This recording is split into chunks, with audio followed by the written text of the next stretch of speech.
Because it sounds like you were asking for what would you put in your class? Right. What would you maybe write into your syllabus to make it? And so that sort of leads me to a question.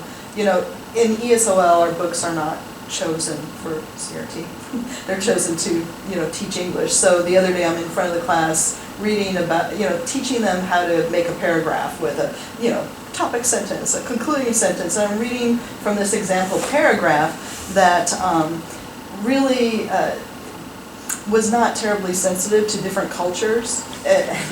You know, when I started reading it before I realized it, and it wasn't horrible. It was just about how Americans must have eye contact, direct eye contact at all times. And my students are primarily Asian, and so, you know, they started looking at me like, this is scary. And I said, okay guys, after I read the paragraph, here's the topic sentence, here's the concluding sentence. But this paragraph, we don't have to worry about this, okay? Because more and more Americans are becoming more culturally sensitive and realize that eye contact is tied to culture, and it's also tied to your personality type.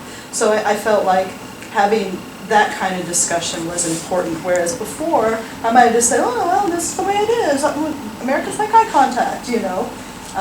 So I guess that's what I was asking, is if you ever come across things in textbooks that, you know, maybe I'm the only one that doesn't, you know, always read carefully before I get in front of the class, but occasionally this happens, all right? So I was just wondering if you ever have that come up in your materials, and then you have to sort of juggle it with your students, and, you know. Does that make sense?